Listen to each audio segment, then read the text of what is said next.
ಅಧಿಕಾರ ಹಂಚಿಕೆಗೆ ಒಪ್ಪಂದ ಡಿಲೇಲಾಗಿದೆ ಅಂತ ಹೇಳಿ ನಾನು ಸಂಡೂರು ಉಪಚುನಾವಣೆಯಲ್ಲಿ ಭಾಳ ಕ್ಲಿಯರ್ ಆಗಿ ನಾನು ಹೇಳ್ತೇನೆ.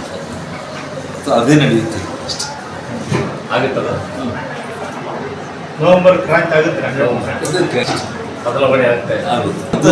ಪಕ್ಷದ ನಿರ್ಧಾರ ದೊಡ್ಡವರು ತೀರ್ಮಾನ ಮಾಡ್ತಾರೆ. ಅಲ್ಲ, ನೀವು ಮತ್ತೆ ಪೂರ್ವ ಸಿದ್ಧತೆ ಸರ್ಕಾರ ರಚನೆ ಮಾಡುವುದರಲ್ಲಿ ನೀವು ಪಕ್ಷದ ಹಿರಿಯರು ತೀರ್ಮಾನ ಏನು ಮಾಡ್ತಾರೆ ಅದರಂತೆ ನಾವು ಮುಂದಕ್ಕೆ ಪ್ಲಾನ್. ಹೈಕಮಾಂಡ್ ಪೊಲೀಸ್ ಇನ್ಸ್ಪೆಕ್ಟರ್ ಮೇಲೇ ಹಲ್ಲೆ ಆಗುವಂಥ ಒಂದು ಪರಿಸ್ಥಿತಿ ನಮ್ಮ ಜಿಲ್ಲೆಯಲ್ಲಿ ಪೊಲೀಸರಿಂದನೂ ಹಲ್ಲೆಗಳಾಗ್ತಾ ಇದೆ.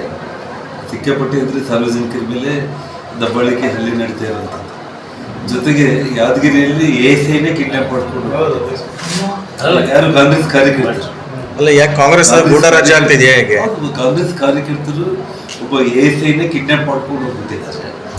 ಇಲ್ಲಿ ನಮ್ಮ ಜಿಲ್ಲೆಯಲ್ಲಿ ಪೊಲೀಸರು ಸಾರ್ವಜನಿಕರ ಮೇಲೆ ದಬ್ಬಾಳಿಕೆ ಮಾಡಿ ಅವರು ರೌಡಿಗಳಲ್ಲಿ ವರ್ತಿಸ್ತಾರೆ. ಪೊಲೀಸು ಮತ್ತು ಕಾಂಗ್ರೆಸ್ ಕಾರ್ಯಕರ್ತರು ಇಬ್ಬರದು ಕೂಡ ರೌಡಿಸಮ್ ರಾಜಕೀಯ.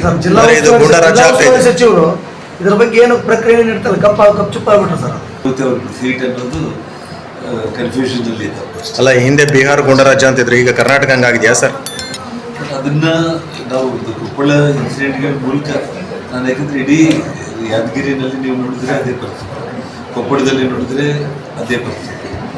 ಇನ್ನು ಕನಕಗಿರಿ ಕ್ಷೇತ್ರದಲ್ಲಿ ನಮ್ಮೇನು ಕನ್ಯಾಕುಮಾರಿ ಸ್ವಾಮಿಗಳು ಇವತ್ತು ಬಿಜಾಪುರ ಜಿಲ್ಲೆಗೆ ಪ್ರವೇಶ ನಿರ್ಬಂಧ ಮಾಡುವಂಥ ಒಂದು ಪರಿಸ್ಥಿತಿ ಒಬ್ಬ ಜಿಲ್ಲಾಧಿಕಾರಿ ಮಾಡ್ತಾ ಇದ್ದಾರೆ ಅಂತಂದರೆ, ಹಿಂದುತ್ವದ ಪರವಾಗಿ ಇವತ್ತು ಅವರೇನು RSSನ ನಿಷೇಧ ಮಾಡ್ತೀವಿ ಅನ್ನೋಂಥ ದೊಡ್ಡ ದೊಡ್ಡ ಮಾತುಗಳೇನು ಮಾತಾಡ್ತಾ ಇದ್ದಾರೆ. ಅದರ ವಿರುದ್ಧವಾಗಿ ಧ್ವನಿ ಎತ್ತಿದ್ದಕ್ಕೆ ಇವತ್ತು ಸ್ವಾಮೀಜಿಯವರು ವಿಜಯಪುರ ಜಿಲ್ಲೆಗೆ ನಿಷೇಧ ಮಾಡ್ತಾರೆ ಅಂತಂದರೆ ಯಾವ ಹಂತಕ್ಕೆ ಈ ನಮ್ಮ ರಾಜ್ಯ ಸರ್ಕಾರ ತಲುಪಿದೆ ಅನ್ನೋದನ್ನ ನೀವು ಯೋಚನೆ ಮಾಡಿ.